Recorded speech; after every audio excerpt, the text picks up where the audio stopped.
اللهم صل على محمد وعلى آل محمد كما صليت على إبراهيم وعلى آل إبراهيم إنك حميد مجيد اللهم بارك على محمد وعلى آل محمد كما باركت على إبراهيم وعلى آل إبراهيم إنك حميد مجيد بلغ العلا بكماله كشف الدجى بجماله حسنت جميع خصاله صلوا عليه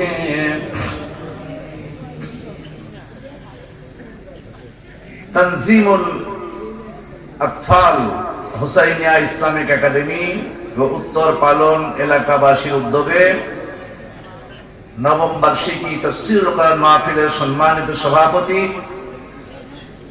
বিশিষ্ট আলেমে দ্বীন মুফাসসিরে কোরআন শাইখুল হাদিস হযরত মাওলানা মুসাদ্দিক হুসাইন কাসিমি মাদ্দাজিল্লাহুল আলী, হযরত উলামায়ে কিরাম, আমি যার আমন্ত্রণে এখানে এসেছি, বিশিষ্ট আলেমে দ্বীন শাইখুল হাদিস মুফাসসিরে কোরআন, এই প্রত্যন্ত অঞ্চল থেকে যিনি গিয়ে ঢাকার বুকে ইসলামী অর্থনীতিতে নেতৃত্ব দেন, দক্ষ একজন ইসলামী অর্থনীতিবিদ, কর্মবীর, মুফাসসিরে কোরআন হযরত মাওলানা মুসলিউদ্দিন সাহেব মাদ্দাজিল্লাহুল আলী, হযরত উলামায়ে কিরাম, মঞ্চে উপবিষ্ট অত্র এলাকার বিজ্ঞ অভিজ্ঞ প্রাজ্ঞ সম্মানিত ব্যক্তিবর্গ, বিভিন্ন মসজিদের সম্মানিত ইমাম সাহেবগণ, অত্র মাদ্রাসার সম্মানিত আসাতিজা কিরাম, সম্মানিত সুধী মণ্ডলী, উপস্থিত দিনদার ইমানদার মুসলমান ভাইরা, পর্দার আড়ালের মা ও বোনেরা, আসসালামু আলাইকুম ওয়া রাহমাতুল্লাহি ওয়া বারাকাতুহু। আমরা মহান আল্লাহ সুবহানাহু ওয়া তাআলার দরবারে লাখো কোটি শুকরগুজার হচ্ছি যে মহান আল্লাহ আমাদেরকে আজ শস্য শ্যামলে ফসলে ভরা প্রকৃতির বৈচিত্র্যময় সবুজ শ্যামল ৫৬,০০০ বর্গ মাইলের আমার প্রিয় মাতৃভূমি বাংলাদেশ, এর ঐতিহ্যে ধন্য কিশোরগঞ্জ জেলার হোসেনপুর থানার এই মাদ্রাসা ময়দানে যে মহান মনিব আমাদেরকে কোরআনুল কারীম শোনার জন্য হাজির করে দিয়েছেন, সেই মনিবের দরবারে শুকরিয়া আদায় করছি। সকলে পড়ুন আলহামদুলিল্লাহ, সকলে পড়ুন আলহামদুলিল্লাহ। মহান আল্লাহর দরবারে শুকরিয়া আদায় করছি, তিনি অতি দয়াবান, তিনি মেহেরবান, তিনি করুণার মালিক, হায়াতের মালিক, মওতের মালিক, রিজকের মালিক, ইজ্জতের মালিক, সম্মানের মালিক, আহকামুল হাকিমিন, তিনি আমার মহান রব্বুল আলামিন। প্রিয় সম্মানিত উপস্থিতি, আপনারা জেনেছেন আপনাদের দেশ ছেড়ে, আমাদের দেশ ছেড়ে অনেক দূরে চাকরি করি, মাঝে মাঝে দেশে আসি এবং এই প্রোগ্রামগুলোতে অংশগ্রহণ করি। আপনারা কি সবাই আমার কথা স্পষ্ট বুঝতে পারছেন? কারো কষ্ট হচ্ছে না তো? আমি আমার আলোচনার শুরুতে এই মাহফিলটা কিসের মাহফিল? কোরআনের মাহফিল। কিসের মাহফিল বলুন? সবাই বলুন, কিসের মাহফিল? কোরআনের মাহফিলের একটি আদব থাকার প্রয়োজন আছে না বলুন? কোরআনুল কারীমের মাহফিলের সৌন্দর্য আছে না বলুন? আমি যদি আপনাদেরকে, আমার বাবার বয়সী লোক যারা আছেন, আমার প্রিয় যুবক ভাই যারা আছেন, তাদেরকে অনুরোধ করি, একটি অনুরোধ করি, আমার অনুরোধটি কি আপনারা রাখবেন? আমার কথা কি আপনারা শুনবেন? তাহলে আমি দাঁড়িয়ে যাই, আপনারাও দাঁড়িয়ে যাবেন। আর যত ফাঁকা জায়গা আছে, এটা কোরআনের তাফসীর মাহফিলের আদবের খেলাফ। এই মাহফিলটা আল্লাহর মাহফিল। কার মাহফিল? কোরআনের তাফসীরের মাহফিল আকাশের নিচে জমিনের উপরে এর থেকে দামি মাহফিল আর কোথাও না, আছে নাকি বলুন? আকাশের নিচে জমিনের উপরে এর থেকে সম্মানের আর কোনো মজলিস হতে পারে না। সুতরাং আমি দাঁড়িয়ে যাই, আপনারাও দাঁড়িয়ে যাবেন, আর সামনের খালি জায়গাটুকু একটু সবাই এগিয়ে বসবেন আর জিকির করেন সুবহানাল্লাহ আলহামদুলিল্লাহ লা ইলাহা ইল্লাল্লাহ। সবাই সামনে আসুন আর জিকির করেন সুবহানাল্লাহ আলহামদুলিল্লাহ লা ইলাহা সুবহানাল্লাহ। এই দিক থেকে ফাঁকা আছে এখনো, এই জায়গা থেকে ফাঁকা, এই জায়গায় ফাঁকা, আর এখানে একটু ফাঁকা আছে, এই সামনের দিকে ফাঁকা আছে। আসুন আপনার সামনের দিকে এগিয়ে আসুন সবাই, কেউ তার জায়গায় বসে থাকবেন না, সামনের দিকে এগিয়ে আসুন আর পড়তে থাকুন সুবহানাল্লাহ আলহামদুলিল্লাহ লা ইলাহা। আসেন, ওঠেন ওঠেন ওঠেন ওঠেন। আলহামদুলিল্লাহ লা ইলাহা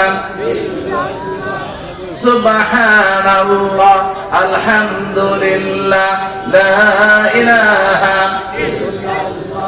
লা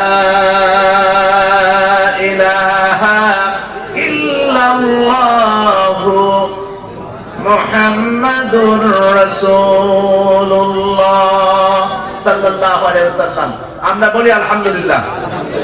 আচ্ছা, আরেকটা কথা বলে নেই, খুব লম্বা চৌড়া কোনো আলোচনা তো আপনাদের সামনে করার সুযোগ পাবো না, যত সামান্য কিছু কথা কোরআনুল কারীম থেকে আপনাদের সামনে উপস্থাপন করা হবে ইনশাআল্লাহ। আরেকটি কথা বলে নেই, বলবো? আমি যদি আপনাদেরকে বলি সুবহানাল্লাহ বলেন, বলবেন আপনারা? যদি বলি আলহামদুলিল্লাহ বলেন, বলবেন? যদি বলি আপনারা আল্লাহু আকবার আকাশের দিকে আঙ্গুল উঁচিয়ে বলেন, বলবেন? সত্যি? এদিকের লোকেরা সত্যি? এদিকের লোকেরা সত্যি? সত্যি? তোমরা সত্যি তো বাবারা? আচ্ছা, টেস্ট হয়ে যাক, সবাই জোরে সুবহানাল্লাহ বলেন। মানে অনেকে বলে নাই, সত্যি বলে অনেক ভাইরা বলে নাই। সকলে কণ্ঠ ছেড়ে দিয়ে সুবহানাল্লাহ বলেন জোরে, আরো জোরে আলহামদুলিল্লাহ বলুন। আকাশের দিকে আঙ্গুল উঁচিয়ে বলুন আল্লাহু আকবার। এবার হয়েছে আলহামদুলিল্লাহ। আসুন, আমরা আল্লাহ রাব্বুল আলামিন তার পক্ষ থেকে আমাদের জন্য একটি আমানত দিয়েছেন। কি দিয়েছেন ভাই? কার পক্ষ থেকে? আল্লাহর পক্ষ থেকে আমাদের জন্য আমানত দিয়েছেন। এই আমানত দিতে চেয়েছিলেন আকাশের উপরে, আকাশ আমানত গ্রহণ করতে রাজি হয়নি। দিতে চেয়েছিলেন জমিনের উপরে, জমিন গ্রহণ করতে যদি পাহাড়ের উপর নাজিল হতো, পাহাড় ভেঙে চলে চুরমার হয়ে যেত। অবশেষে এই আমানত গ্রহণ করলো আমরা মানুষেরা। কারা? এখন এই আমানতের নাম কি আমরা বলতে পারবো? আলহামদুলিল্লাহ। আমানত জোরে বলেন, তার নাম কি? কোরআনুল কারীম, কোরআনুল হাকীম, আল ফুরকান, কোরআন মাজিদ। আল্লাহর পক্ষ থেকে আমাদের জন্য আমানত, আল্লাহর পক্ষ থেকে আমাদের জন্য। আচ্ছা বলুন তো, দুনিয়ায় যদি কেউ কারো আমানতের খেয়ানত করে তাকে কি বলে? কেউ যদি আমানতের খেয়ানত করে তাকে কি বলে ভাই? মাশাআল্লাহ, আপনারা তো ওয়াজ সবই জানেন। তাকে কি বলে? মুনাফিক। এখন দুনিয়ার সামান্য মানুষের আমানতকে খেয়ানত করলে তার পরিণতি হয়, তাকে বলে মুনাফিক। আর মহান আল্লাহর পক্ষ থেকে যে আমানত যদি আমরা খেয়ানত করি তাহলে আমাদেরকে কি বলা হবে? আল্লাহর সঙ্গে কেউ কি মুনাফিকি করতে পারে? কারো কি সেই ক্ষমতা আছে? আল্লাহর সঙ্গে মুনাফিকি করার মতো সাহস কারো আছে? কিন্তু না বুঝে হয়ে যাচ্ছে, না বুঝে হয়ে যাচ্ছে। আল্লাহর পক্ষ থেকে আমাদের জন্য যে আমানত দিয়েছেন সে আমানত হচ্ছে কোরআনুল কারীম। আমানত কি? আর আমানতকারী সেই কোরআনুল কারীমের তিনটা হক আছে। কয়টা হক? আমি একটু ভিন্ন ধরনের, সবাই তো এক এক রকমের বক্তৃতা করে, আমি একটু ভিন্ন ধরনের, ভিন্ন টাইপের কিছু বক্তৃতা, কিছু কথা আপনাদের সামনে উপস্থাপন করতে চাই। আল্লাহ রাব্বুল আলামিন যেন আমাকে বলার এবং আপনাদেরকে শোনার তৌফিক দান করে, বলুন আমিন। এবং এই কথাগুলো যেন আমি আমার হৃদয়ের খোরাক হয়ে যায় এবং আপনাদের হৃদয়ের জন্য খোরাক হয়। আল্লাহ কবুল করুক, আমিন বলুন। আল্লাহর পক্ষ থেকে বান্দার জন্য যে আমানত, সে আমানতের হক তিনটা। কয়টা? সকলে কণ্ঠ ছেড়ে দিয়া চিৎকার দিয়া বলবেন কয়টা? এই পাশের লোকেরা বলে না কয়টা? এবার ডানের বামের সামনের পিছনের সকলে বলেন কয়টা? এই তিনটা ফরজ বলতে পারেন, তিনটা ফরজ। নামাজের মতো রোজা, হজ, যাকাত, এমন তিনটা ফরজ আল্লাহ আমাদেরকে আমানত দিয়েছে। আমানতের তিনটা ফরজ প্রতিটা মানুষের জন্য। কোরআনুল কারীমের হাফেজ হওয়া জরুরি নয়, ফরজ নয়। যদি কেউ হাফেজ হন তার অনেক বড় ফজিলত আছে, সুবহানাল্লাহ বলেন, দুনিয়া ওয়াল আখিরাহ, অনেক বড় ফজিলত। কিন্তু প্রতিটা মানুষের জন্য কোরআনের হাফেজ হওয়া ফরজ। কিন্তু আল্লাহ রাব্বুল আলামিন নামাজের ভিতরে আমাদের যতটুকু কোরআনুল কারীমের তেলাওয়াতের প্রয়োজন হয় অতটুকু তেলাওয়াত, বিশুদ্ধ তেলাওয়াত করা প্রতিটা মানুষের জন্য ফরজ। সুবহানাল্লাহ বলেন। নামাজের জন্য যতটুকু তেলাওয়াত প্রয়োজন নামাজের মধ্যে, এতটুকু বিশুদ্ধ তেলাওয়াত করা ফরজ। এখন যদি কেউ ভুল করে নামাজ হবে? কেউ জেরের জায়গায় জবর করলো নামাজ হবে? পেশের জায়গায় অক্ষ করলো নামাজ হবে? সেই জন্য নামাজের মধ্যে যতটুকু প্রয়োজন কোরআন তেলাওয়াত অতটুকু বিশুদ্ধ তেলাওয়াত করা প্রতিটা মানুষের জন্য ফরজ। মনে থাকবে তো? শুধু ফরজ না, কোরআনুল কারীমের তেলাওয়াত একজন মানুষের জীবনের জন্য আল্লাহ রাব্বুল আলামিনের রহমত। সুবহানাল্লাহ। আল্লাহ নবী বলেন মান কারা হারফাম মিন কিতাবিল্লাহ, আল্লাহ নবী বলেছেন যদি কেউ কোরআনুল কারীমের একটি হরফ তেলাওয়াত করে আল্লাহ রাব্বুল আলামিন ওই বান্দার উপরে 10টা রহমত নাজিল করে দেন। মুহাদ্দিসিনে কেরাম লিখেছেন 10টা রহমত নয়, শুধুমাত্র 10টা রহমত নয়, যেই ব্যক্তি কোরআনুল কারীমের একটি হরফ তেলাওয়াত করবে আল্লাহ রাব্বুল আলামিন তার বান্দার উপরে 10টা রহমত নাজিল করবেন, 10টা গুনাহ মাফ করে দিবেন এবং আল্লাহর বান্দার 10টা মর্যাদা রব্বুল আলামিন বাড়িয়ে দিবেন। এখন এই কোরআনুল কারীমের তেলাওয়াত বিশুদ্ধ যদি আমরা করতে না পারি, বিশুদ্ধ যদি তেলাওয়াত না হয় আমাদের কারো নামাজ হবে কিনা আপনারা বলুন? যদি নামাজ না হয়, নামাজ যদি বিশুদ্ধ না হয় তাহলে দুনিয়ায় যত নামাজ পড়েছি ওই নামাজগুলো আল্লাহর দরবারে কবুল হবে কিনা বলুন? কিয়ামতের দিন সর্বপ্রথম আল্লাহ রাব্বুল আলামিন তার বান্দার সর্বপ্রথম ইন্নামা আল্লাহ রাব্বুল আলামিন সর্বপ্রথম নামাজের হিসাব নেবেন। নামাজ প্রথম নামাজের হিসাব নেবেন। এখন দেখা গেল হিসাবই তো গন্ডগোল হয়ে গেল, সে বিশুদ্ধ তেলাওয়াত করতে পারছে না, সারা জীবন নামাজের মধ্যে যত তেলাওয়াত করেছে সব ভুল করেছে। নামাজ কি হবে? বিশুদ্ধ তেলাওয়াত করতে হবে। এই তেলাওয়াত যখন একজন মানুষ করেন আল্লাহ রাব্বুল আলামিন বান্দার মর্যাদা বাড়িয়ে দেন, সম্মান বাড়িয়ে দেন। এই তেলাওয়াত যখন মানুষ করেন, অসুস্থ লোকেরা যখন দুনিয়ার সব মেডিকেল সায়েন্স বলে এই লোকটির জন্য আর চিকিৎসার কোনো ব্যবস্থা নেই, তোমার আর কোনো চিকিৎসা দুনিয়ার জগতে মেডিকেল সায়েন্সের মধ্যে নেই, ওই লোকটিও যদি ওযু করে পরিচ্ছন্ন হয়ে কোরআনুল কারীম তেলাওয়াত করে আল্লাহ রাব্বুল আলামিন কঠিন মুসিবত থেকে তাকে বাঁচিয়ে দেন। সুবহানাল্লাহ বলেন। আমাদের প্রতিনিয়ত ঈমান বাড়ে না কমে বলেন? বাড়ে না কমে? বাড়ে? বাড়ে? কমে? কমে? বাড়ে না কমে? রাস্তায় বের হলেন আপনার অনিচ্ছা সত্ত্বে ডানে বামে চোখ পড়ে গেল পর নারীর দিকে, একবার পড়লো আবার তাকাইলাম, তাহলে আমার ঈমান বাড়লো না কমলো? আমি দোকানদারি করতে গিয়ে ওজন একটু কম দিলাম, বাড়লো না কমলো? কথা বলতে গিয়ে আমি মিথ্যে কথা বললাম, ঈমান বাড়লো না কমলো? তারপরে মানুষকে ঠকানো অনিচ্ছা সত্ত্বেও বা ইচ্ছায় হোক মানুষ ঠকাইতে থাকলাম, পরে বাড়লো না কমলো? মানুষের উপরে ক্ষমতা আছে বিধায় জুলুম করলাম, বাড়লো না কমলো? বলেন বাড়লো না কমলো? বর্তমান সময়ে আমাদের দেশে সব থেকে বেশি ঈমান কমতেছে চায়ের দোকানগুলোতে। কোথায় কমে? কোথায় কমে? চায়ের দোকানগুলো খোলার পর থেকে বন্ধ হওয়া পর্যন্ত যত বিবাদ হয় তাম পৃথিবীর সব যদি এক পাল্লায় দেওয়া হয় আর শুধু বাংলাদেশের চায়ের দোকানের বিবাদগুলো এক পাল্লায় দেওয়া হয়, কোনটা ভারী হবে বলেন? চায়ের দোকানে বসে বিবাদ করা হয়, কোন বাড়ির মেয়ে কেমনে হাঁটে, কার বউ কেমনে হাঁটে, কার ছেলে কিভাবে হাঁটে, কে কিরকম করে, যা দোষ নাও আছে তাও চায়ের দোকানে আলোচনা করা হয়, ঠিক কিনা বলেন? জোরে বলেন ঠিক কিনা? এখন এই যে আলোচনা হচ্ছে, গীবাত হচ্ছে, যিনি গীবাত করলেন আর যিনি ধৈর্য ধরে শুনলেন, ঈমান বাড়লো না কমলো? এবং চায়ের দোকানে আরো আমরা দেখেছি যে চায়ের দোকানগুলোতে এখন আমরা ছোট্ট সময় এগুলো ছিল না, এখনকার সময় দেখতে পাই প্রতিটা চায়ের দোকানে টেলিভিশন আছে কিনা বলেন? টেলিভিশনের ভিতরে প্রত্যেকটা চায়ের দোকানে টেলিভিশন আছে, এবং প্রতিটা টেলিভিশনে যত ইন্ডিয়ান বেহায়া নির্লজ্জ চ্যানেল আছে, সেই বেহায়া নির্লজ্জ চ্যানেল গুলো চায়ের দোকানে পাওয়া যায় কিনা কোন ভাই সাহেবরা, পাওয়া যায় কিনা বলুন? ইন্ডিয়ান চ্যানেল আছে, স্টার প্লাস, স্টার জলসা, আর কি আছে না?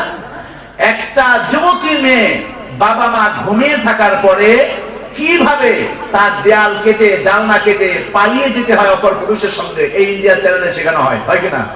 কথা বলেন হয় কিনা? একটা নববধূ তার ঘরে গিয়ে দেবরের সঙ্গে, শাশুড়ির সঙ্গে, ননদের সঙ্গে কি করে দুর্ব্যবহার কেমনে করতে হয়, খারাপ ব্যবহার কেমনে করতে হয়, সংখ্যাটা ভেঙে তছনছ করে কেমনে দিতে হয়, সবগুলা স্টার জলসা, স্টার প্লাসে চায়ের দোকানে বসে দেখতে পাওয়া যায় কিনা বলেন? এ প্রশিক্ষণ দেখানো হয় কিনা বলেন? কিন্তু আপনি ইন্ডিয়া যাবেন, কলকাতা যাবেন, দার্জিলিং যাবেন, আজমির যাবেন, তাজমহল যাবেন, ইন্ডিয়া তো প্রতি বছর অনেকবার ঘৃণা করে যায়নি, প্রতি বছর তো অনেকবার যাওয়া হয়, বিভিন্ন কারণে প্রোগ্রাম করতে যায়, ওয়াজ করতে যায়, চিকিৎসা করতে যায়, কিন্তু আমাদের দেশের বাংলাদেশের ৭৭টি টিভি চ্যানেলের একটি টিভি চ্যানেলও ইন্ডিয়াতে দেখানো হয় না, একটি টিভি চ্যানেলও ইন্ডিয়াতে দেখানো হয় না। পক্ষান্তরে আমাদের দেশের ইন্ডিয়ান সব বেহায়া লম্পট বানানোর যে কারিগর, ইন্ডিয়ান সব চ্যানেল গুলো আমাদের দেশে দেখানো হয়। এই কথাটি আমি সত্যি বললাম না বানায় বললাম বলেন? ঠিক বললাম না ঠিক বললাম? যদি আমাদের দেশের কোন চ্যানেল ইন্ডিয়াতে দেখানো না হয়, তাহলে ৫৬,০০০ বর্গ মাইল থেকে ইন্ডিয়ার সমস্ত চ্যানেল গুলো নিষিদ্ধ ঘোষণা করতে হবে। এ দাবি কেমন একার নাম দেব? আমরা বেহায়া চ্যানেল দেখতে চাই না। ইন্ডিয়া এই দুনিয়ার সবচেয়ে নির্লজ্জ একটি দেশ, ইন্ডিয়া এই পৃথিবীর সবচেয়ে নম্র একটি দেশ। ইন্ডিয়া সংস্কৃতির নামে গোটা বিশ্বে তারা প্রতিজ্ঞাপনের চেষ্টা চালিয়ে যাচ্ছে। আল্লাহ রাব্বুল আলামিন আমাদেরকে হেফাজত করুন, আমিন। এখন বলুন, এই যে কাজগুলি আমরা করলাম, তাতে কি ঈমান বাড়ে না কমে? বলেন, বাড়ে না কমে? এখন ঈমানকে আমাদের বাড়ানোর দরকার আছে না নাই বলেন? আছে। সত্যি বলেন, ঈমান বাড়ানোর কার প্রয়োজন নেই? হাত উঠিয়ে দেখান।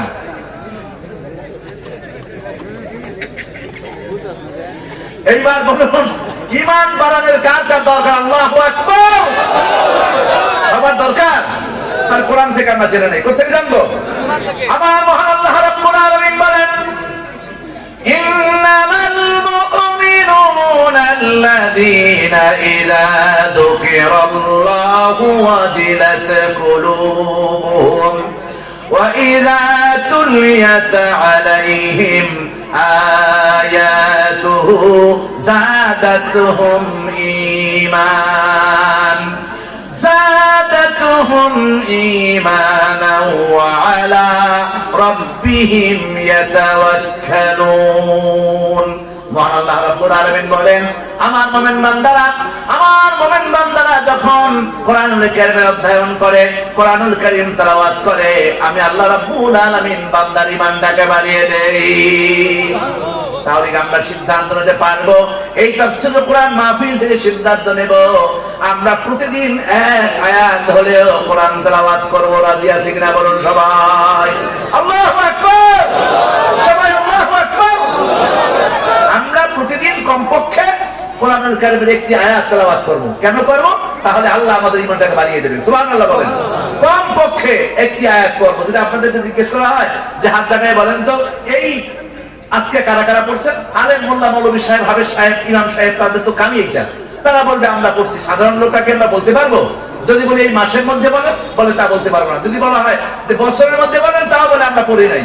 তাহলে ঈমান বাড়বে কেমনে ভাই? ঈমান বাড়বে কেমনে? ঈমান তো কমতেছে। আল্লাহ তাআলা আমাদের ঈমান বাড়ানোর তৌফিক দান করুন, আমিন। এটা হলো এক নম্বর হক। কয় নম্বর হক? নাম্বার 1, বিশুদ্ধ তেলাওয়াত করতে হবে। তেলাওয়াত হবে কি? বিশুদ্ধ তেলাওয়াত হতে হবে, বিশুদ্ধ। আমাদের দেশে খুঁজে পাগড়ি আছে কিনা, জুব্বা আছে কিনা, পোটকা আছে কিনা, এরপর ঈমান সব বানাও। তেলাওয়াত শুদ্ধ হোক আর অশুদ্ধ হোক, কিন্তু ফার্স্ট প্রায়োরিটি হবে কোরআনুল কারীমের তেলাওয়াত সে বিশুদ্ধ জানে কিনা। বিশুদ্ধ হলে ঈমান হবে, বিশুদ্ধ না হলে কান ধরে মসজিদ থেকে বের করে দাও। ঠিক কিনা বলুন? প্রিয় ভাই সব, 2 নাম্বার হলো কোরআনের হক। যতটুকু তেলাওয়াত আমি করব, ওই তেলাওয়াতকৃত আয়াতটুকুর অর্থ জানতে হবে। কি করতে হবে? অর্থ জানতে হবে। প্রথমে তেলাওয়াত করলাম, তেলাওয়াতকৃত অর্থটুকুনের আয়াতটুকুনের অর্থ জানতে হবে। 2 নাম্বার, আমি সংক্ষেপে বলে যাচ্ছি, সময় কম, অনেক কথা বাকি। 3 নাম্বার হচ্ছে যতটুকু আমি তেলাওয়াত করলাম এই তেলাওয়াতের ভিতরে যেটাকে হালাল বলা হয়েছে সেটাকে হালাল বলা, আর যেটাকে হারাম বলা হয়েছে সেটাকে হারাম বলা ফরজ। মনে থাকবে তো? মনে থাকবে? তেলাওয়াত করা ফরজ, অর্থ জানা ফরজ, এবং হালালকে হালাল বলবে, হারামকে হারাম বলবে, এটা হলো ফরজ। এখন একজনে প্রশ্ন করেন যে আমি বিশুদ্ধ তেলাওয়াত করলাম, হালালকে হালাল বললাম, হারামকে হারাম বললাম, অর্থ জেনে এবং মেনে চললাম, পাবোটা কি? এমন প্রশ্ন কেউ করতে পারে না? এমন প্রশ্ন যেন কেউ করতে না পারেন, সেই জন্য সাইয়্যিদুল মুরসালিন আশরাফুল আম্বিয়া আখির মাওলা তাজদার মদিনা সরকার দো আলম রাহমাতুল লিল আলামিন জনাব মুহাম্মাদুর রাসূলুল্লাহ সাল্লাল্লাহু আলাইহি ওয়াসাল্লাম এই কথার জবাব প্রায় 1500 বছর পূর্বে দিয়েছেন। আল্লাহ নবী বলেছেন, মান কারাল কুরআনা ফাস্তাজহারাহু ফাহাল্লা হালালাহু ওয়া হারামা হারামাহু আদখালাহুল্লাহুল জান্নাহ। যেই ব্যক্তি বিশুদ্ধ তেলাওয়াত করবে, অর্থ জানবে, হালালকে হালাল বলবে আর হারামকে হারাম বলবে, আল্লাহ রাব্বুল আলামিন বলেন, আল্লাহ রাসূল বলেছেন, আল্লাহ তাকে জান্নাত দান করে দিবেন। ওয়াশাফাহু মিন 10, শুধু একা জান্নাতে যাবে এমনটা নয়, সে শুধু একা বেহেশতে প্রবেশ করবে এমনটা নয়। আল্লাহ নবী বলেছেন, ওয়াশাফাহু মিন 10 কুনতু ক্বাদ ওয়াজাবাত লাহুন নার, এমন 10 জনের জন্য সুপারিশ করবে যেই 10 ব্যক্তির জন্য জাহান্নাম ওয়াজিব হয়ে গিয়েছিল। আমার মুসলমান ভাইরা, এই পানাম এলাকাবাসী আপনাদেরকে জিজ্ঞেস করতে চাই, যেই ব্যক্তি কোরআন তেলাওয়াত করে, বিশুদ্ধ অর্থ জানে এবং কোরআন দিয়ে জীবন চালায়, কোরআন দিয়ে জীবন পরিচালনা করে, ওই ব্যক্তির আল্লাহর বেহেশতে প্রবেশ করতে কোন কবরের কাছে সিজদা দেওয়ার প্রয়োজন আছে কিনা বলুন? আছে? কোন মাজারে মানত করার প্রয়োজন আছে?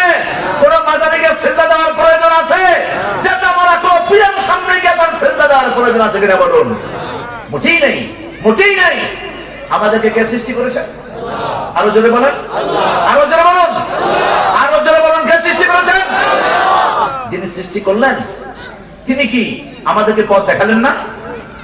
যিনি সৃষ্টি করলেন তিনি কি আমাদের পথ দেখালেন না? আল্লাহ রাব্বুল আলামিন বলেন, ওয়া আলাল্লাহি কাসদুস সাবিল ওয়া মিনহা জাইর ومنها جائر ولو شاء لهداكم أجمعين। যেখানে আছে অনেক বাঁকা পথ, এই বাঁকা পথের মধ্যে, এই দুনিয়ার মধ্যে অনেক বাঁকা পথ আছে, আছে কিনা বলেন? কেউ বলে এইদিকে যাও, সাধারণ লোকগুলো ওইদিকে রওনা দিল, আবার একজন এসে বললো না ওইদিকে যেও না, এইদিকে যাও, এই যে আসল রাস্তা, লোকগুলো সব ওইদিকে দৌড় দিল, দিল কিনা বলেন? কেউ বললো আমার খাজা বাবার সামনে সিজদা দাও, জান্নাতে চলে যাবা, সবাই গিয়া খাজা বাবার পায়ের সামনে সিজদা দিতে শুরু করে দিল, ঠিক কিনা বলেন? এই জন্য রব্বুল আলামিন বলেছেন, শোনো, আমি তোমাদেরকে সৃষ্টি করেছি, আমি তোমাদেরকে পথ দেখিয়েছি। আমাদের সৃষ্টি কে করেছেন? তিনি আমাদেরকে পথ দেখিয়েছেন। যেহেতু দুনিয়ায় অসংখ্য বাঁকা রাস্তা আছে, এই বাঁকা রাস্তার ভিতরে সোজা পথ দেখানোর দায়িত্ব আল্লাহর। কার বলুন? আল্লাহ রাব্বুল আলামিন। সেই জন্য কোরআনুল কারীমের মধ্যে আরো সুন্দর করে বলেছেন, ফামান তাবিয়া হুদায়া ফালা খাউফুন আলাইহিম ওয়ালা হুম ইয়াহজানুন।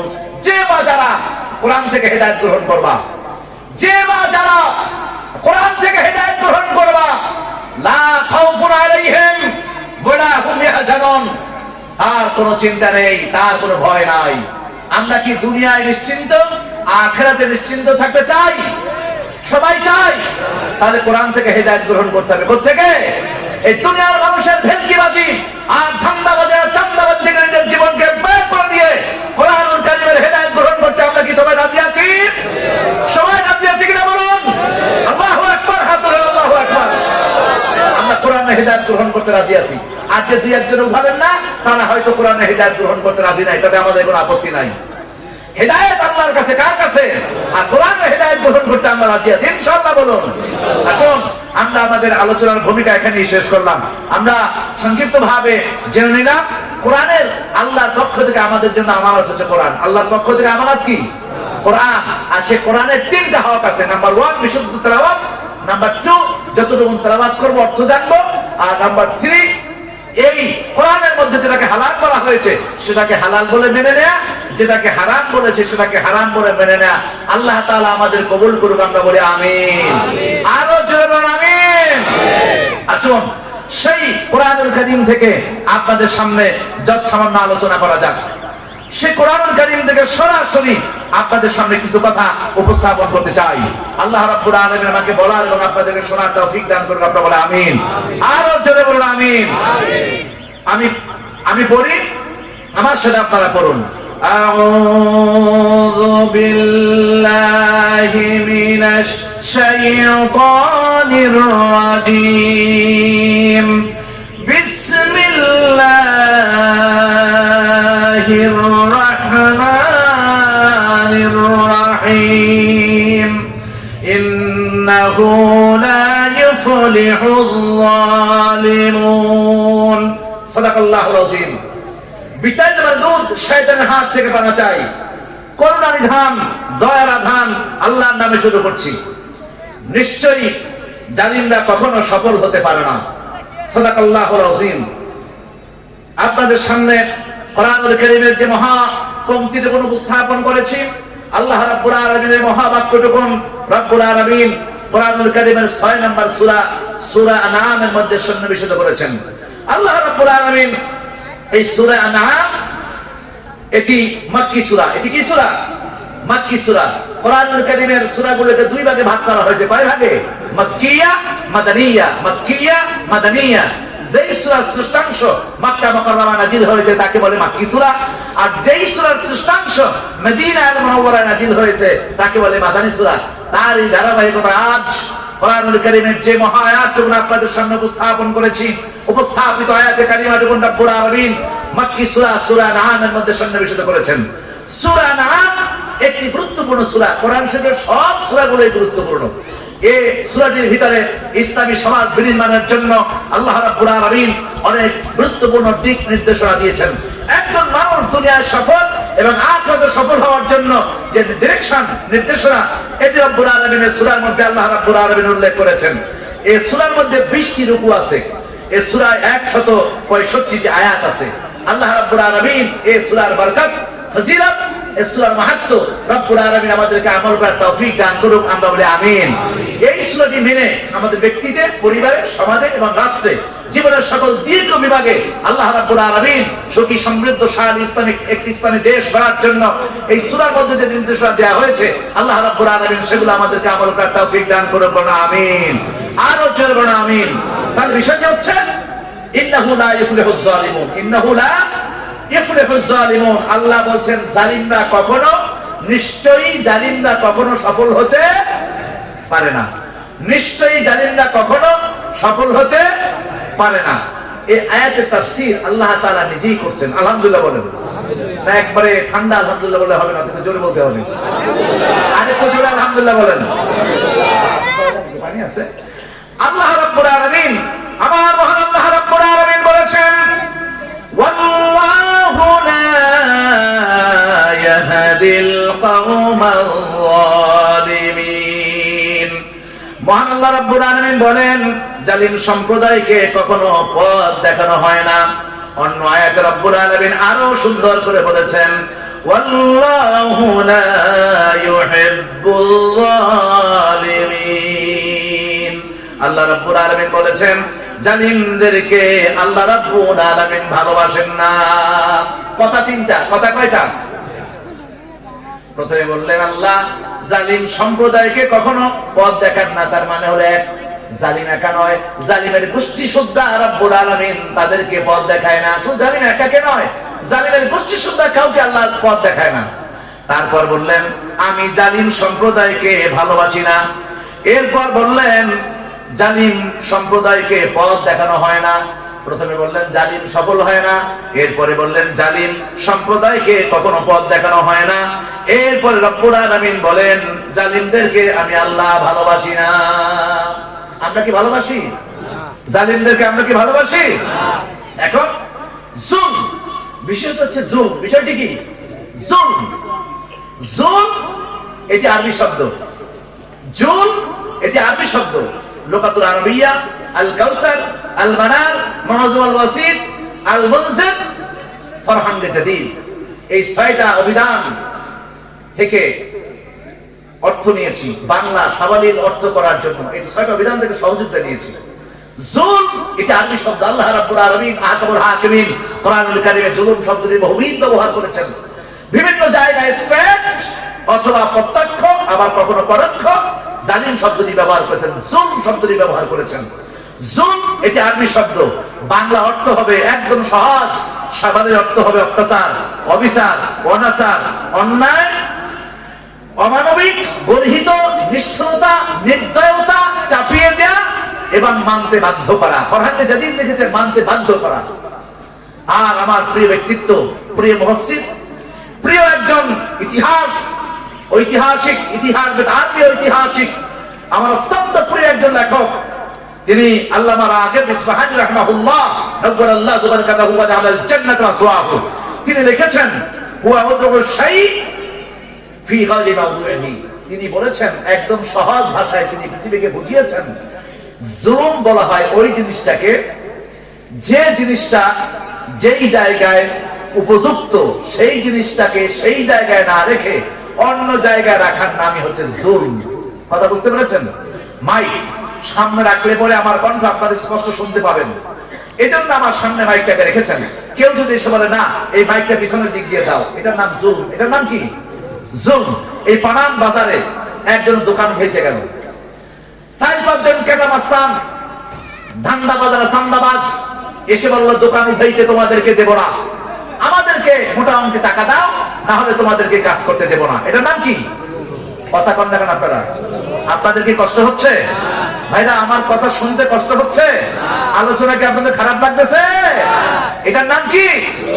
এখান থেকে ঢাকা বাস যায় না, 10টা 5টা কোম্পানি বাস চালায়।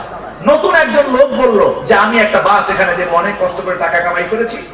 এখন ওই যে আগের বাসের লোকেরা যে মালিক, বাস মালিক সমিতি, তারা বলল ওরা নতুন কোন বাস এখানে ঢুকাইতে পারবা না, ঢুকাইতে হইলে আমাদেরকে 10 লক্ষ 20 লক্ষ টাকা দিতে হবে। এটার নাম জুলম। এটার নাম কি? জুলম। আপনি পরিবারের মধ্যে এক ভাই, কয় ভাই?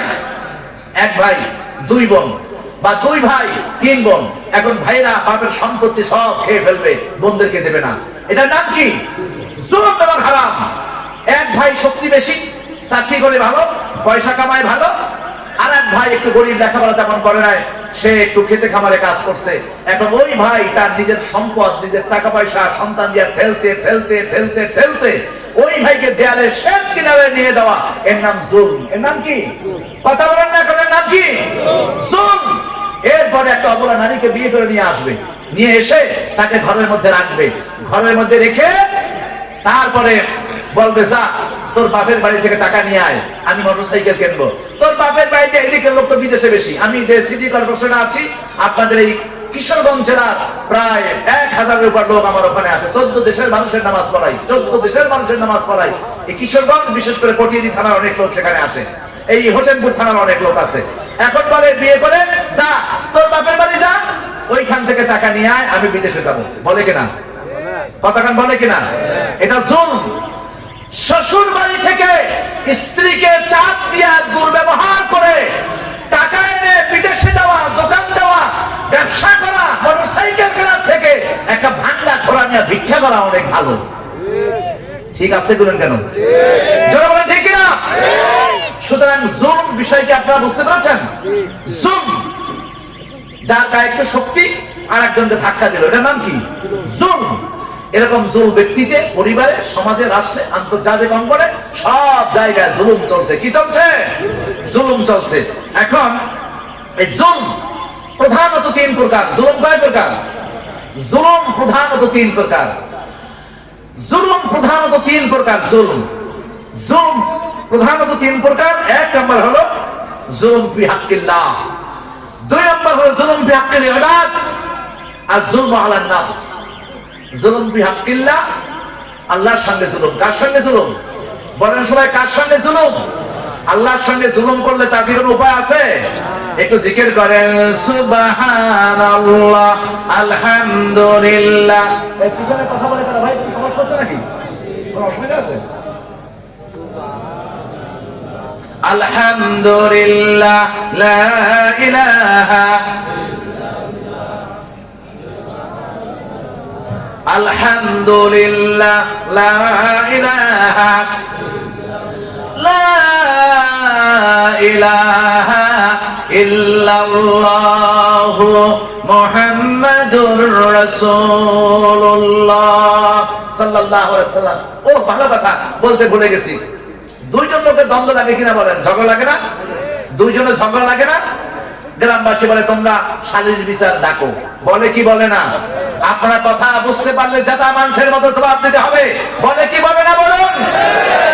যে তৃতীয় পক্ষ সালিশ ব্যবস্থা ডাকো। এখন দুইজনে মিলে তিনজন বা চারজন সালিশ ডাকলো, কথাটি সত্যি না মিথ্যা? এখন আগে ছোট্টবেলা আমরা শুনতাম সালিশেরা একজনের কাছ থেকে টাকা খাইতো। কয়জনের কাছ থেকে? কয়জনের কাছ থেকে? একজনের কাছ থেকে। এখন সেই নির্লজ্জ সালিশগুলি দুই পক্ষ দিয়ে পয়সা খায়। খায় কিনা বলেন? এটা আপনাদের এলাকায় মনে হয় নাই, তাহলে আসতে বলেন কে খায়? আপনাদের এলাকায় কি আছে? খায় কিনা বলেন? মনে রাখতে হবে কিশোরগঞ্জের মানুষেরা, যেই লোকগুলো সালিশের ব্যবস্থার নামে গরিব মানুষের কাছ থেকে টাকা আদায় করে খাবে, ওরা বড় জানেন আল্লাহর জগতে সব থেকে বড় হারামখোর। বয়স্ক ভাতা গভর্নমেন্ট ফ্রি দিয়েছে, বিধবা ভাতা গভর্নমেন্ট ফ্রি দিয়েছে।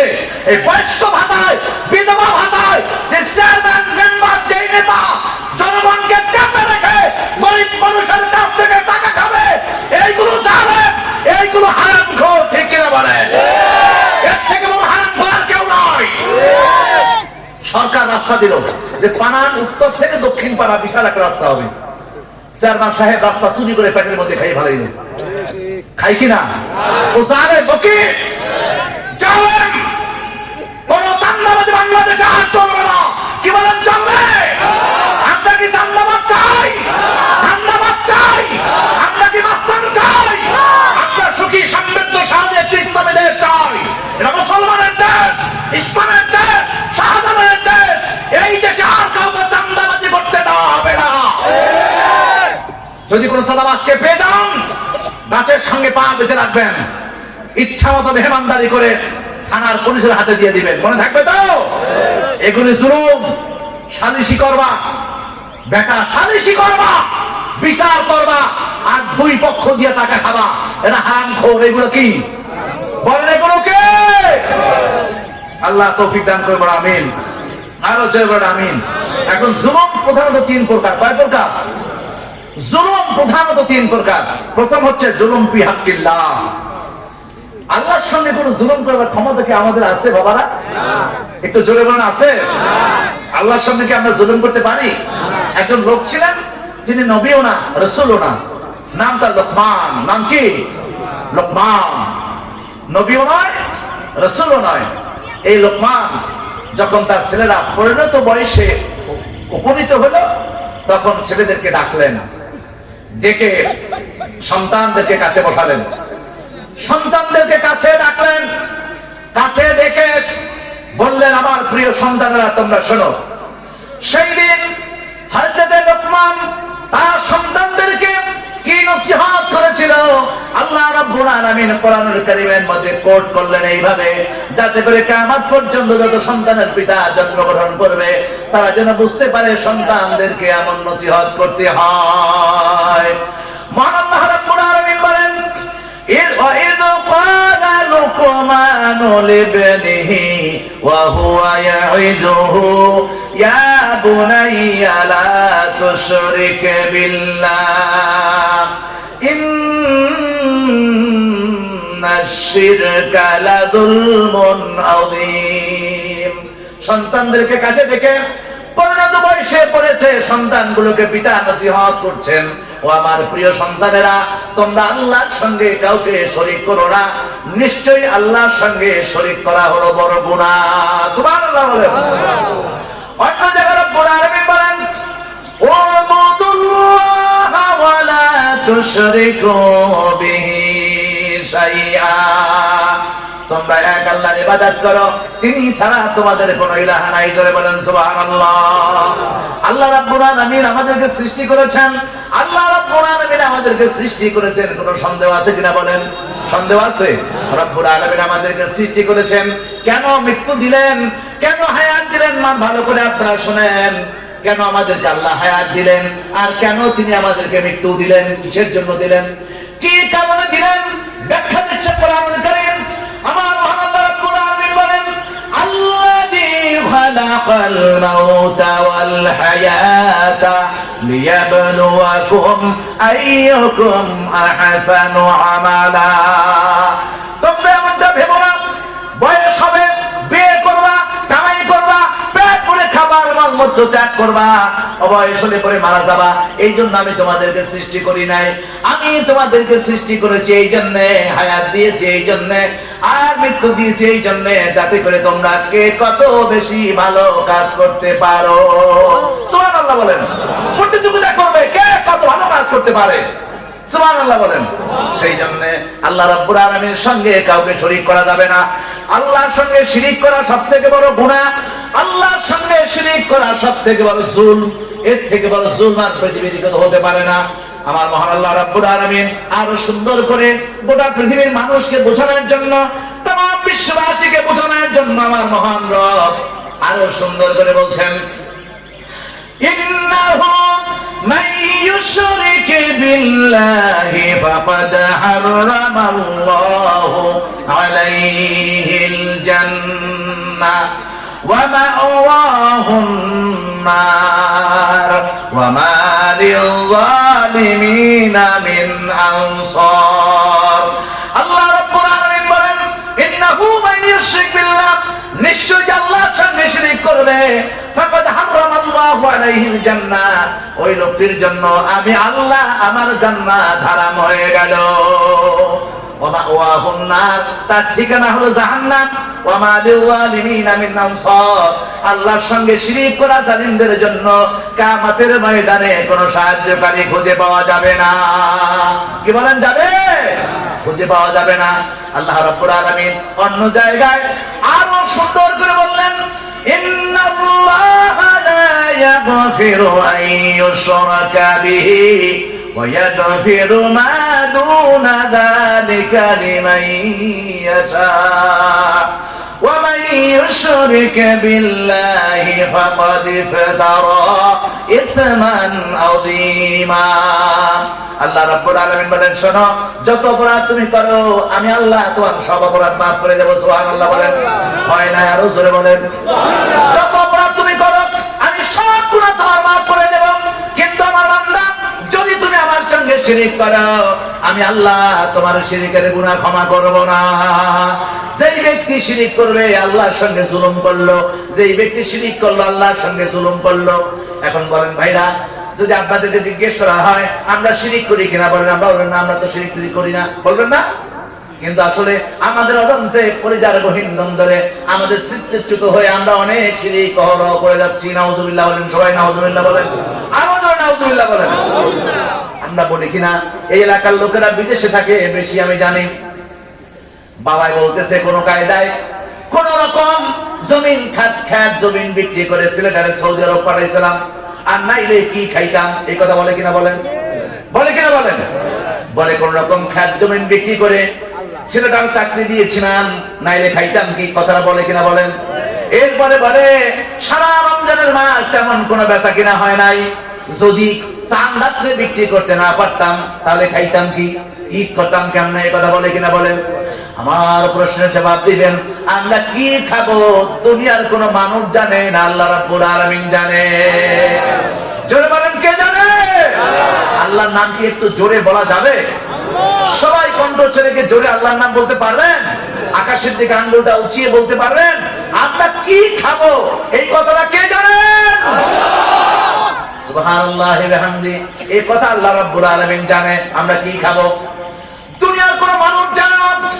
মহান আল্লাহ রাব্বুল আলামিন বলেন, ইন্নাল্লাহা ইনদাহু ইলমুস সাআ ওয়া ইউনাজ্জিলু ওয়ায়ুনাজ্জিলুল গায়থা ওয়া ইয়ালামু মা ফিল আরহাম ওয়া মা তাদরি নাফসুম মাযা তাকসিবু গাদা ওয়া মা তাদরি নাফসুম বিআইয়ি আরদিন তামুত। সুবহানাল্লাহ বলেন।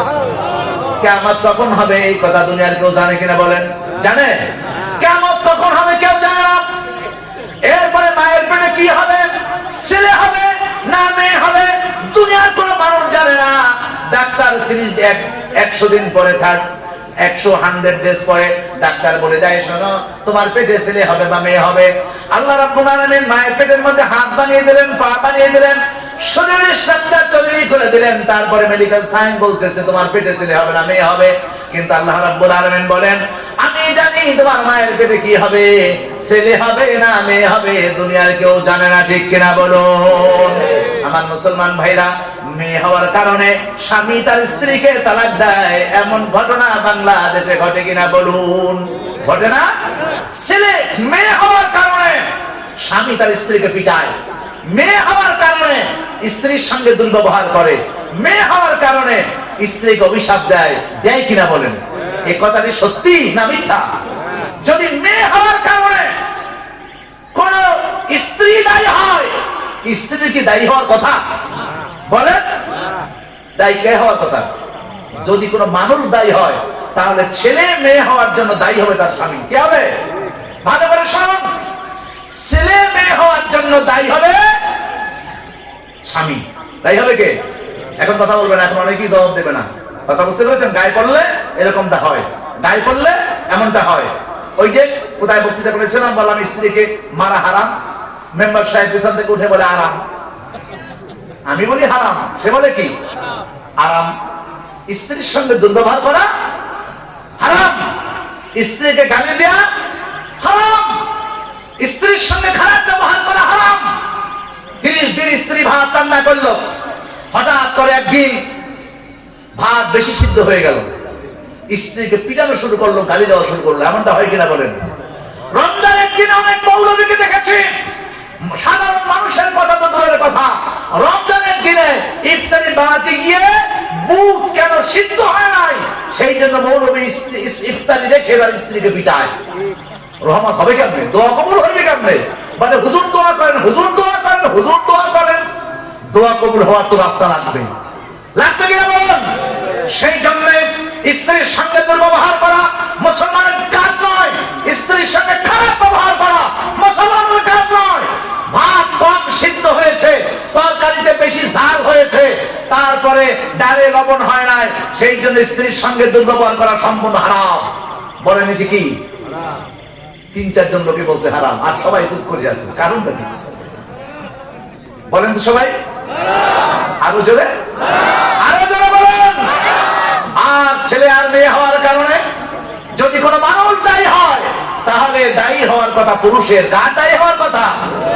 আমার মহান আল্লাহ রাব্বুল আলামিন বলেন, আমার যাকে খুশি আমি শুধু ছেলে দেই মেয়ে দেই না, আমার যাকে খুশি আমি শুধু মেয়ে দেই ছেলে দেই না, আবার যাকে খুশি ছেলেও দেই মেয়েও দেই, আবার যাকে খুশি আমি আল্লাহ ছেলে মেয়ে কিচ্ছু দেই না। এই ক্ষমতা কে কন্ট্রোল করে? জোরে বলেন কে? কোন মানুষের ক্ষমতা নাই, কোন মানুষের ক্ষমতা নাই। মেয়ে হওয়ার কারণে যারা স্ত্রীর সঙ্গে দুর্ব্যবহার করবে, স্ত্রীর সঙ্গে খারাপ ব্যবহার করবে, আমি বলে গেলাম তাদের থেকে বেহায়া, বেশরম, নির্লজ্জ আল্লাহর জগতে আর কেউ নাই। আল্লাহ নবী বলেছেন, স্ত্রী হলো আল্লাহর নিয়ামত, স্ত্রী হলো পবিত্র আমানত, আর পবিত্র নিয়ামত, এই নিয়ামতের সঙ্গে কখনো দুর্ব্যবহার করা যাবে না, খারাপ ব্যবহার করা যাবে না। ও মুসলমানরা, এই কথা আমাদের মনে থাকবে কিনা বলুন? সেই জন্য আল্লাহ রাব্বুল আলামিন বলেন, আমি সব গুনাহ মাফ করে দেব। আমার সঙ্গে যারা শিরক করবে, এই শিরকের গুনাহ মাফ করব না। শিরকের গুনাহ হলো এই, মনে করে আল্লাহ ব্যতীত রেখে অন্য কারো ক্ষমতা আছে, আল্লাহ ব্যতীত রেখে অন্য কারো ক্ষমতা আছে, কোন পীরের কাছে ক্ষমতা আছে, কোন মাদারের কাছে ক্ষমতা আছে, কোন কবরের কাছে ক্ষমতা আছে, এমনটা যদি কেউ মনে করে সে শিরক করলো। সব ক্ষমতা যিনি কন্ট্রোল করেন তিনি হলেন আমার মহান রব্বুল আলামিন। কে কন্ট্রোল করেন? সুতরাং রিস্কের মালিক কে? একটু জোরে জবাব দেন, জোরে। এই পয়েন্ট শেষ, এই পয়েন্ট শেষ। রিস্কের মালিক কে? আল্লাহ। হয় নাই, আপনাদের সাথে কথা ছিল না, জোরে বলবেন সবাই। রিস্কের মালিক কে? আল্লাহ। খাওয়ানোর মালিক কে? আল্লাহ। মৌতের মালিক কে? আল্লাহ। হায়াতের মালিক কে? আল্লাহ। ছেড়ে দেওয়ার মালিক কে? আল্লাহ। মেরে দেওয়ার মালিক কে? আল্লাহ। ব্যবসায় উন্নতি দেওয়ার মালিক কে? আল্লাহ। চাকরি দেওয়ার মালিক কে? আল্লাহ। দুনিয়ার কোন মানুষ এই ক্ষমতা কন্ট্রোল করে না। দুনিয়ার কোন মানুষ এই ক্ষমতা কন্ট্রোল করে না। এই ক্ষমতা যার মুঠার মধ্যে কন্ট্রোল করেন তিনি আর কেউ নন, তিনি হলেন আমার মহান রব্বুল আলামিন। সুবহানাল্লাহ বলেন, সুবহানাল্লাহ বলেন। তিনি হচ্ছেন আমার মহান রব্বুল আলামিন। এই কয়টা জায়গায় যদি আপনারা একটু বলেন যে না অমুকের মাজারে গিয়ে একটু সেজদা দিলে মনে হয় হবে, আনে শিরক হয়ে গেল, নাউযুবিল্লাহ বলেন। অমুক পীরের পায়ে গিয়ে সেজদা দিলে পরে আমার ছেলেটার চাকরি হবে, আনে নাউযুবিল্লাহ বলেন। অমুক পীরের নামে মানত করলে পরে আমার মেয়ের বিয়ে হবে, নাউযুবিল্লাহ বলেন। এগুলো শিরক, এগুলো কি শিরক। এরপরে আল্লাহ তাআলা আমাদেরকে শিরক থেকে বাঁচার তৌফিক দান করুন, আমিন।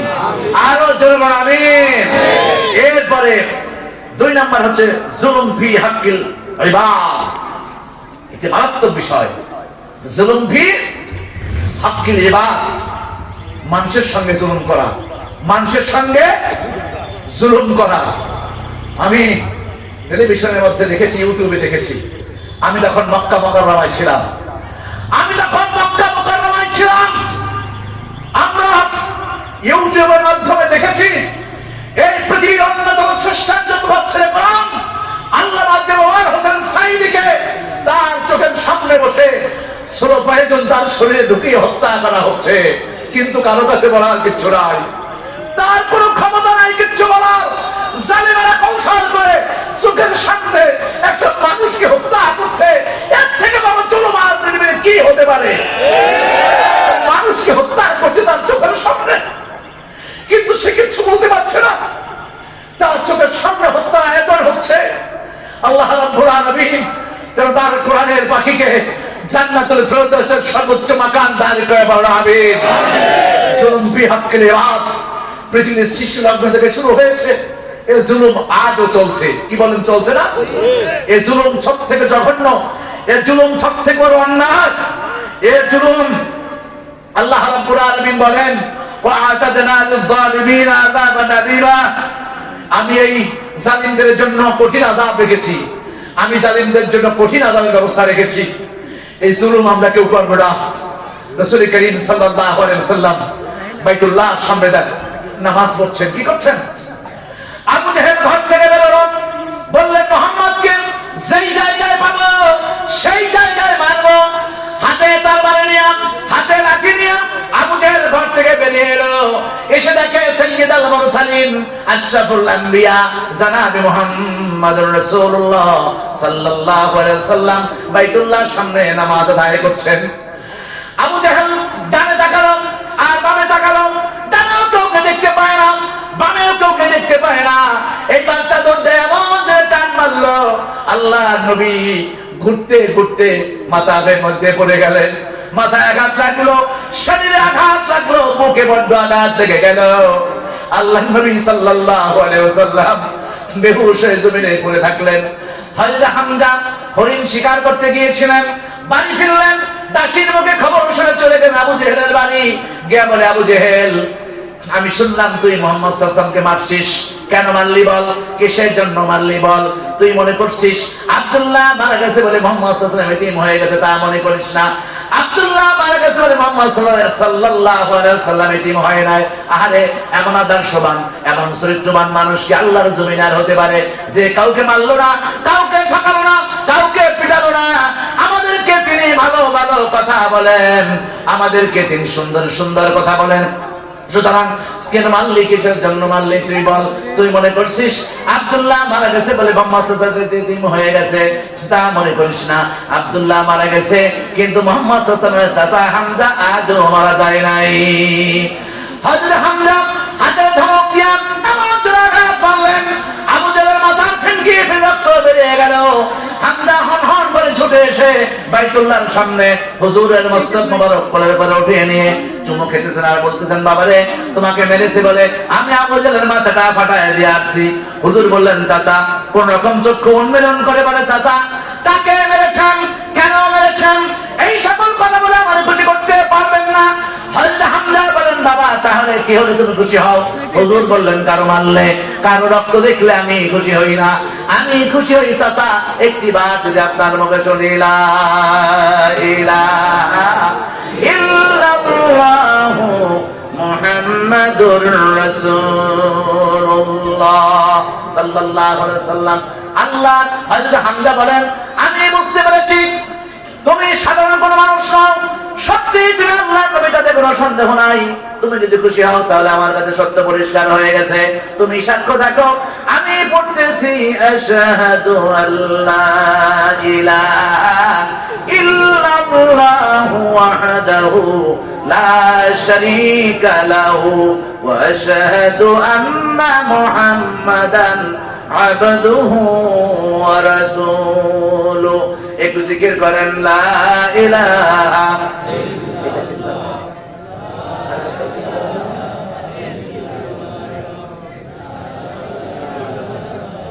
আমার তো পুরা বলতে পারলাম না। লা ইলাহা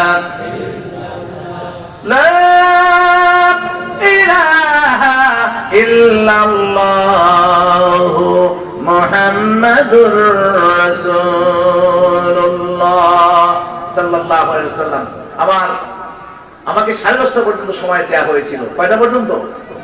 10:30 পর্যন্ত। কিন্তু কর্তৃপক্ষ আমাকে সেলেক্ট দিয়ে দিয়েছেন যে শেষ করলে ভালো হয়, সুতরাং শেষ করে দিলাম। তবে তার পূর্বে আমরা আজকের আলোচনার ভূমিকার মধ্যে কথা বলেছিলাম। কি ভূমিকায় বলেছিলাম? যে কোরআনের হক 3টা। কয়টা? সবাই একটু জোরে বলবেন, কয়টা? 3টা। বিশুদ্ধ তেলাওয়াত, কোরআন শরীফের অর্থ জানা, কোরআনে হালাল এবং হারামকে মেনে চলা। আমরা কি চলবো? এরপরে আমরা জুলুম নিয়ে কথা বলতেছিলাম। জুলুম একটা জঘন্য অপরাধ, আল্লাহর সঙ্গে শিরিক করা। আমরা কেউ জুলুম করবো না, মনে থাকবে তো? এবং আমরা কেউ জুলুম করবো না, বলে আমরা কেউ জুলুম, বলে আমরা কেউ জুলুম, হাত দেখান সবাই, বলে আমরা কেউ জুলুম। যারা ঘরে, একটু হাত নামান, ঘরে স্ত্রীর সঙ্গে জুলুম, ভাইয়ের সঙ্গে জুলুম, বোনের সঙ্গে জুলুম, এলাকায় জুলুম, ময়দানে জুলুম, মাঠে জুলুম, আর আমরা আর কোন জুলুমকারীকে পছন্দ সাহেব আমরা জুলুম করবো না, বলেন সবাই আমরা জুলুম করবো। হাত উঠান সবাই।